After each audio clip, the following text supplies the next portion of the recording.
Et bonjour à tous dans le Seigneur. Je suis contente de vous voir en ce jour. J'ai été longuement absente ces derniers temps parce que j'ai beaucoup eu à faire des choses dans la maison avec le petit, beaucoup de préoccupations. Donc j'ai pas vraiment eu le temps de donner ce que j'avais à donner ces derniers jours, mais je vais rattraper en mettant des vidéos de plus en plus en ligne. Je vais commencer à finir par mettre ce que j'avais déjà fait, ce que j'avais déjà produit grâce au Saint-Esprit, et je vais pouvoir faire la suite ensuite. Oui, tout ça pour vous exhorter et aussi pour encourager certaines personnes à dire, à savoir qu'il ne faut jamais laisser quelqu'un enseigner ses enfants. Laisser quelqu'un d'autre plus que vous-même enseigner vos enfants. Et quand je parle de l'enseignement, je parle de l'enseignement vraiment de manière générale. Je ne parle pas d'enseignement dans un contexte particulier, dans quoi que ce soit. Si vous avez besoin d'une autre personne pour enseigner votre enfant, libre à vous. Mais l'enseignement primaire que la mère doit transmettre, c'est déjà selon la parole à son enfant.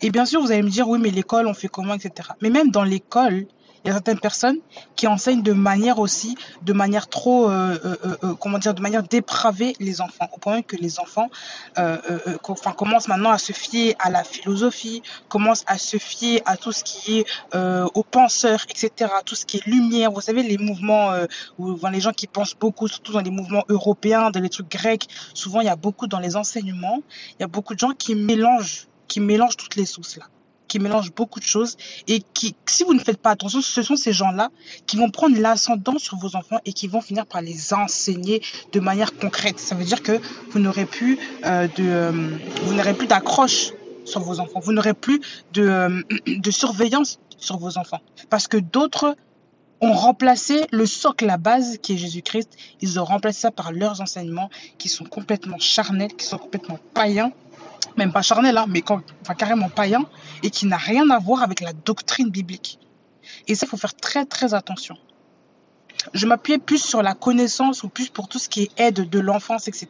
Faites très attention aujourd'hui parce que, vous voyez, on vit dans un monde où les gens, surtout en Occident, on va dire les mots de manière franche et crue, hein, on va pas se cacher, veulent absolument détourner et veulent commencer à priver les parents d'enseigner leurs enfants. Quand on voit déjà les parents qui travaillent toute la journée, donc forcément, ils sont obligés de mettre, comme les parents font par exemple, en général 8h, 17h ou selon les horaires, on veut caler les enfants aux mêmes horaires pour ne pas que le parent ait à s'occuper de l'enfant. Donc, comme il faut que les gens contrôlent les enfants, il faut que le système gouvernemental contrôle les enfants, eh bien, il faut absolument que les parents travaillent et que les enfants restent toute la journée aux mêmes horaires des parents, soit à l'école, dans une crèche, mais en tout cas, il ne faut pas qu'ils soient en permanence avec les parents. Et vous allez me dire, bah ça c'est c'est normal, machin. Mais quand on voit dans d'autres sociétés, les filles dans les sociétés qui sont dites moins évoluées selon l'Occident, ces jeunes filles-là ou ces jeunes garçons sont élevés de manière correcte. Ils connaissent le sens de la vie. Ils ont une attache à leurs parents. Ils écoutent beaucoup leurs parents parce qu'ils sont en permanence avec les parents. Ils respectent beaucoup l'autorité parentale. Ce ne sont pas des enfants qui aujourd'hui vont commencer à se mettre à manquer de respect à leurs parents, manquer de respect aux autorités. Non. Pourquoi? Parce qu'ils ont appris, ils sont en permanence avec les parents, donc ils ont eu le temps d'asseoir l'obéissance à l'autorité envers les parents. Aujourd'hui, quand on voit dans la société, les enfants ne respectent plus les parents. Mais pourquoi? Parce que les parents ne sont pas là.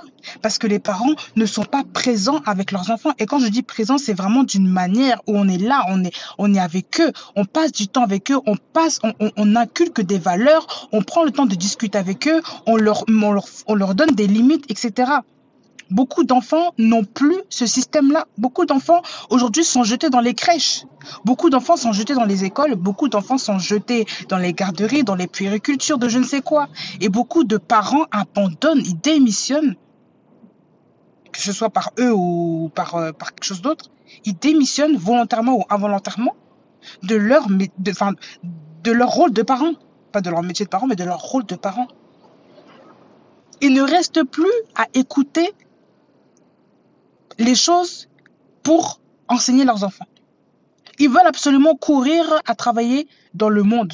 Et quand je dis qu'ils veulent courir à travailler dans le monde, ça veut dire qu'ils préfèrent vraiment se fixer à écouter plus les gens du monde qui vont leur dire mettez vos enfants à la crèche pour travailler plus, pour faire plus d'argent, que de prendre le temps d'éduquer leurs enfants, excusez-moi. Et ça, beaucoup de parents, aujourd'hui, n'ont plus la main sur leurs enfants. Ils n'ont plus cette surveillance sur leurs enfants. Ils n'ont plus, entre guillemets, ce contrôle, mais cette bienveillance envers leurs enfants, pour savoir comment est-ce que les enfants grandissent correctement. Parce qu'aujourd'hui, on les force à les mettre à l'école, dans les garderies, parce que sinon, le parent ne pourra pas travailler. Donc, s'il n'y a pas de travail, pas d'argent. Aujourd'hui, le système est fait que tout même les prix du coût de la vie augmentent pour que les gens travaillent 2 fois plus. Donc, qui dit travail 2 fois plus, qui dit aussi qu'on doit se suer au travail et qu'on doit encore plus abandonner notre responsabilité de parents auprès de nos enfants. Donc, il faut encore plus déléguer ce rôle parental aux organismes, aux organisations, aux écoles, machin. Vous ne voyez pas qu'il y a vraiment un problème? Et regardez pendant le confinement ce que ça a fait. Pour ceux qui sont en Occident, regardez l'épisode du confinement. La hausse des violences envers les enfants a augmenté. La hausse de la violence conjugale a augmenté. Pourquoi? Parce que les gens n'ont jamais appris à vivre ensemble de manière simple, de manière pure. Ils n'ont jamais appris à vivre ensemble. Pour eux, vivre ensemble, c'est seulement on rentre le soir, on mange, le matin, tout le monde part au travail ou à l'école, et puis on rentre le soir. Mais comment voulez-vous construire une famille stable, solide, quand vous voyez déjà que vous ne passez même pas du temps ensemble? Après on entend les parents qui disent que oui, on n'en peut plus, les enfants sont... Mais en fait, ce sont vos enfants. On ne vous a pas rajouté des enfants pendant le confinement. Ce sont vos enfants. Vous avez toujours eu ces enfants-là. Mais comme les gens ne s'en occupent pas, c'est compliqué pour eux. Donc forcément, quand on s'énerve après les enfants, parce que les enfants font des bêtises, les enfants sont énervés, les enfants machin. Donc tout le monde pète un plomb. Donc on tape les enfants. Parce qu'on n'arrive pas à gérer les enfants. Parce que d'autres ont géré les enfants à notre place, en vérité. Bah oui. Comment voulez-vous enseigner vos enfants si vous-même déjà, vous n'arrivez pas déjà à tenir ferme ce que vous avez? L'enseignement que vous avez reçu en tant que parent, vous devez le transmettre aussi à vos enfants. Mais si vous n'êtes jamais avec vos enfants, comment voulez-vous transmettre quoi que ce soit? En fait, vous ne pouvez rien transmettre. Et le système actuel est fait pour empêcher les parents d'être en constance avec les enfants, pour mieux contrôler les enfants et pour faire d'autres adultes de demain, pour mieux contrôler la population, pour en faire aussi des esclaves des esclaves du gouvernement. On veut faire ce qu'on veut avec vos enfants. Vous ne comprenez pas? On veut mettre la main mise sur vos enfants. On veut utiliser vos enfants. Voilà pourquoi même à l'école, on les sélectionne selon les notes et on les met tous dans des classes bien ciblées. On voit les étrangers dans des classes spéciales. On voit les gens originaires du pays dans d'autres classes qui sont beaucoup plus élevées. Les gens du pays ne font que des travaux de bureau, ils font que des travaux qui sont très nobles, qui sont moins fatigants, qui sont moins contraignants, tandis que ceux qui n'ont pas beaucoup travaillé, ceux qui n'ont pas de diplôme, font des travaux qui sont rudement difficiles et ne sont même pas payés à la hauteur de ce qu'ils font. Tout est classé. Tout est classé. Et ça, je ne parle pas de ça parce que je suis victime du racisme ou quoi que ce soit. Non, pas du tout. Je parle ça en connaissance de cause et en vérité. En connaissance de cause et en vérité. Mais moi, quand j'étais plus jeune, on m'avait menacé de m'envoyer dans des classes professionnelles, soi-disant parce que je n'avais pas le niveau, que si je ne travaillais pas, c'est ce qui allait se passer. Bien sûr, j'avais des manquements, j'avais des lacunes, j'avais des faiblesses, j'étais pas tellement disciplinée.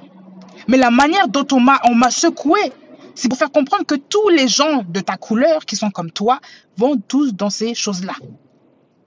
Et la plupart du temps, ce sont aussi les professeurs qui organisent l'orientation des enfants. Ce ne sont même pas les enfants eux-mêmes ni les parents. Vous pouvez mettre ce que vous voulez sur la feuille là. Si les profs et si l'académie a organisé et a prévu que vos enfants soient envoyés dans une sorte de classe spéciale, ils vont les envoyer là-bas. Voilà pourquoi vous ne voyez que des enfants Mais que, en plus des enfants, ce ne sont pas des adultes qui n'ont pas eu forcément de carrière. Ce sont des enfants qui n'ont pas commencé leur vie. Des enfants qui sont déjà dans des classes professionnelles, dans des classes pro bizarres, dans des classes machin, je sais pas, retardées, machin. Tout est fait pour. Tout est fait. Tout est fait pour envoyer vos enfants dans une direction. Tout est fait pour diriger vos enfants dans une direction. Et on ne veut pas que vos enfants apprennent correctement. On ne veut pas que vos enfants aient la connaissance. Surtout vous les étrangers, faites attention à ce que je dis. On ne veut pas que vos enfants aient la connaissance. Ce qu'on cherche, c'est que vos enfants travaillent pour les autres. On ne veut pas qu'ils aient la connaissance pour pouvoir se développer par eux-mêmes. Parce que s'ils ont la connaissance, il n'y aura plus de marché pour autre chose. Je m'explique. S'ils ont tous la connaissance, par exemple, en médecine, qui est-ce qui va travailler pour faire les chantiers, etc. Voilà.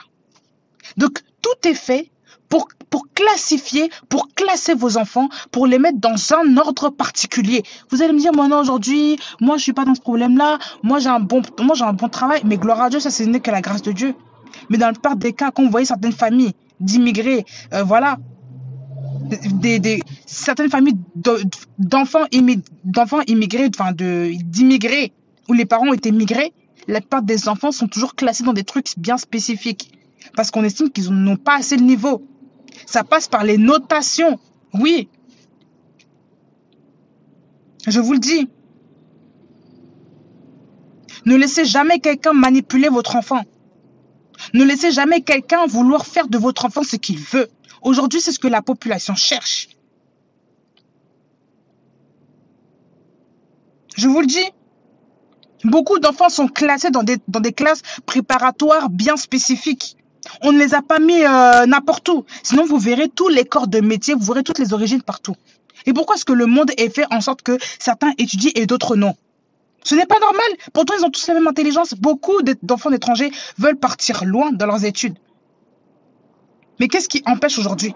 J'ai même entendu le témoignage d'une jeune femme qui était cadre dans une société et qui voulait devenir directrice et qu'on n'a pas pu, on l'avait promu le job de directrice, mais à un moment donné, genre, ça a été coupé. Pourquoi? Parce qu'elle était d'origine arabe. Donc, cette jeune femme-là a dû quitter son pays, donc elle a dû quitter la France, dans laquelle elle avait grandi. Elle avait grandi en tant que Française, en tant que citoyenne française, avec la culture, avec la mentalité de ce pays-là. Mais on lui a rappelé ses origines pour lui faire comprendre que tu n'es pas à ta place. Alors qu'elle avait tout ce qu'il fallait. Elle est rentrée dans son pays d'origine et elle a fait des entreprises. Et c'est ces entreprises-là aujourd'hui qu'elle est en train de développer et qu'elle développe. C'est une femme qui se débrouille. Dans son pays là-bas, elle est une femme d'affaires. Vous voyez comment les gens accusent même les autres, même adultes. Tu as beau avoir des compétences, on te rappellera toujours qui tu es. Pourquoi? Parce que tu n'es pas l'enfant du pays. Et ça, de plus en plus, je vous dis mes bien-aimés, de plus en plus. Je ne dis pas ça pour commencer à vouloir regarder d'un mauvais œil ceux qui sont originaires du pays dans lequel vous vivez. Si vous vivez en Occident, par exemple, vous qui êtes d'origine africaine, maghrébine, africaine ou antillaise, comme vous voulez. Mais il y a beaucoup de gens qui oublient aussi les réalités de la vie. Occupez-vous de vos enfants, instruisez-les selon la parole et selon la vie, instruisez-les de manière normale. Ne laissez pas quelqu'un les instruire plus que vous-même. Non, ne laissez pas. Ne les laissez pas vous instruire plus que vous-même. Il ne faut pas permettre ça. Comment faire en sorte que l'enfant soit aussi entre de bonnes mains? Quand il rentre à la maison, il faut s'asseoir, il faut regarder ce qu'il a appris à l'école. Parce que c'est aussi à l'école aussi qu'on leur apprend aussi la ségrégation, qu'on leur apprend aussi beaucoup de mauvaises choses sous des messages soi-disant d'enseignement, alors que c'est vraiment, tout est fabriqué pour juste les endoctriner. Tout.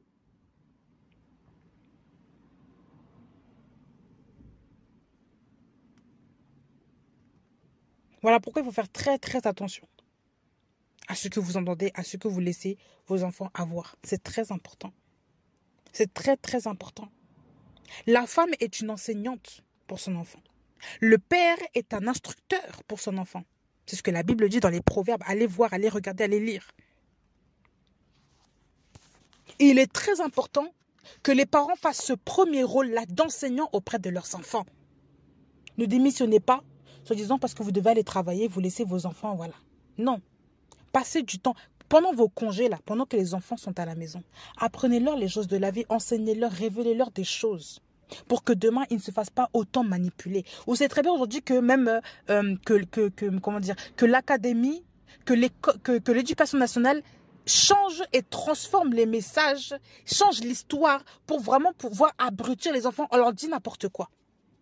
Quand vous voyez par exemple qu'une histoire n'est pas fondée sur la vérité, changez les choses, enseignez-leur la vérité. En ce qui concerne la philosophie, c'est pareil. Vous êtes des parents chrétiens, vous croyez en Dieu. Dans les trucs de philosophie, on apprend beaucoup de bêtises aussi aux enfants. On leur fait comprendre que c'est la nature qui a créé l'homme. Que l'homme peut penser par lui-même, peut penser à faire ce qu'il veut. Que l'imagination n'a pas de limite. Voilà pourquoi les gens commencent à penser à des choses vraiment hérétiques, mais vraiment graves. Voilà pourquoi aussi on ne croit plus en Dieu. C'est parce qu'on leur fait comprendre que la philosophie, que la science de ce monde est bien plus importante. Si vous ne vérifiez pas ce que vos enfants ingurgitent à l'école, là, vous allez finir par les perdre, je vous le dis. C'est très important de suivre ces enfants au quotidien, de les observer.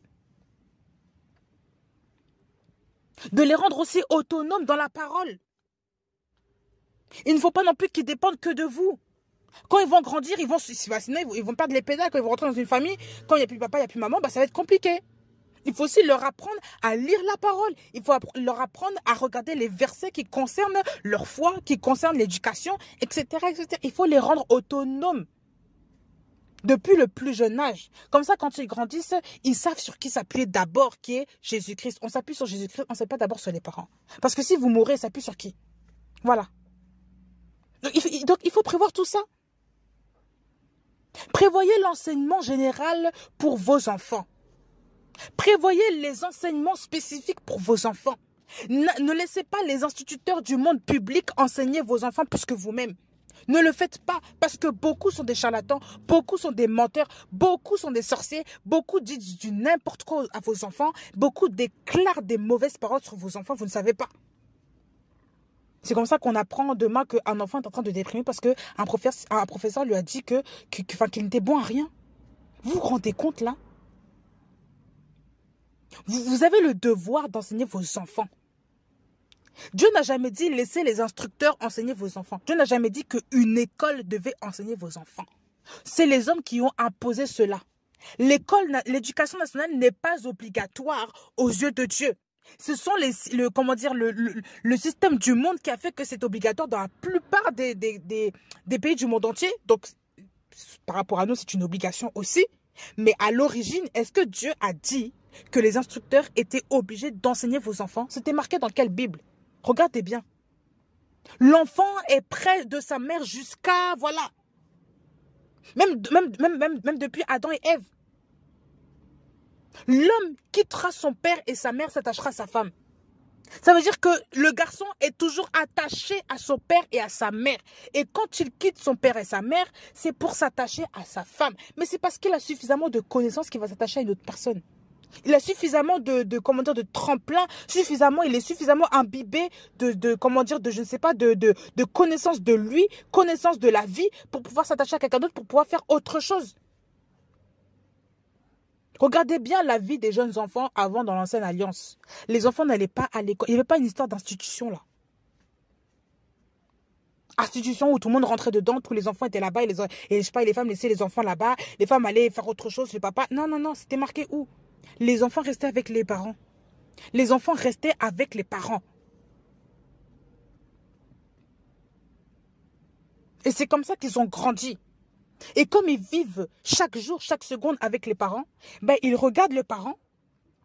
Ils imitent aussi la conduite du parent. Isaac qui a suivi Abraham. Il connaissait la conduite de son père. Quand ils sont allés là-bas pour commencer à sacrifier, Dieu lui a dit, il faut que tu sacrifies ton fils. Mais Isaac savait que c'était le moment pour sacrifier. Donc il connaissait les préceptes. Même il a demandé à son père, mais où est le sacrifice, papa? Où est la bête pour sacrifier? Où est l'agneau? où? Ça veut dire qu'il savait qu'en temps normal, papa, quand il allait là-bas, quand il montait là pour sacrifier, il prenait toujours une bête pour aller sacrifier. Mais ce petit-là a vu qu'il n'y avait pas de bête. Est-ce que vous comprenez ce que je suis en train de dire? Le petit voyait, il savait, il connaissait les préceptes, les coutumes qui devaient être faites pour vouer un culte au Dieu véritable. Il connaissait. Est-ce que l'enfant était à l'école avec d'autres personnes là? Vous vous rendez compte de ça? Je ne dis pas aujourd'hui qu'il ne faut pas emmener ses enfants à l'école. Je ne dis pas ça du tout. Mais ce que je suis en train de dire, c'est que d'abord, il faut revenir à la parole d'abord. L'enseignement primaire, c'est vous, ce n'est pas les autres. Et ça depuis l'enfance. Mais aujourd'hui, la société veut tellement stigmatiser les gens. Elle veut tellement accuser les gens de faire, de ne pas faire, de faire, de ne pas faire. Voilà pourquoi les gens aussi se sentent aussi prisonniers. Tout le monde se met dans le même moule, alors que ce n'est pas comme ça que la vie doit être faite.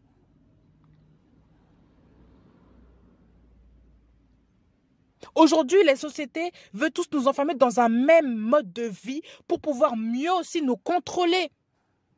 Les grands de ce monde, les puissances de ce monde veulent mieux nous contrôler. Mais la Bible dit, ne vous conformez pas à ce siècle présent.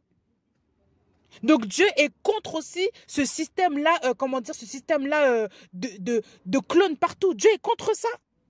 Parce que chaque famille est différente. Et on veut tout harmoniser pour en fait faire Babylone. C'est ça. Les gens ne sont plus libres. Moi qui voulais commencer à faire de l'enseignement, à la maison, faire l'école à la maison pour mon fils, je regarde les lois et il s'avère que ça va devenir de plus en plus restreint. Parce qu'ils n'ont pas la main mise sur les enfants, ils ne savent pas comment grandir ces enfants. Et pour prétexte, ils disent que soi-disant, il y aura un problème pour la sociabilité de l'enfant. L'enfant ne peut pas grandir de manière correcte, il va avoir peur, il va être comme ça. En gros, c'est comme si c'est un enfant de la jungle quoi qu'on est en train de parler là. Vous vous rendez compte là? De plus en plus de parents vont suer, je vous dis. De plus en plus d'organismes vont vouloir contrôler vos enfants et ça à toutes les sphères. Même à la maternité, ça commence déjà à la naissance de l'enfant. On vous demande, oui, combien a-t-il bu, combien ceci, on contrôle tout. On leur invente même des maladies à ces petits bouts de chou là, pour pouvoir mieux les contrôler. Tout est fait pour contrôler vos enfants depuis leur arrivée. Voilà pourquoi on demande toujours des données sur les enfants. On demande toujours ça sur les enfants. Comment les enfants se portent, comment ceci, comment cela. Mais on oublie réellement que les enfants appartiennent d'abord à leurs parents. C'est Dieu qui a confié les enfants aux parents. Ce n'est pas les hommes qui l'ont fait.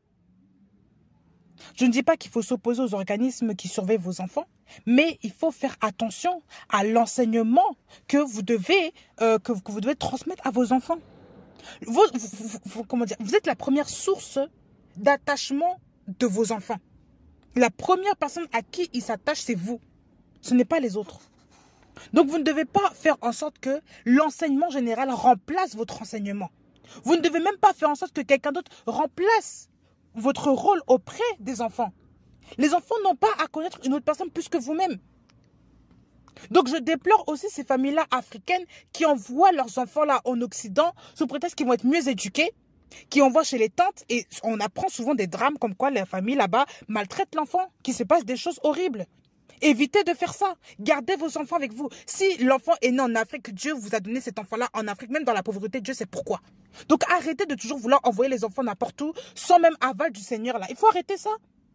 Il faut se comporter comme des personnes honnêtes, des personnes stables dans leur tête. Même si tu n'as rien, tu n'as pas un euro. Dieu te donne un enfant, il sait pourquoi. Garde cet enfant-là. Demain, ça peut être ton témoignage.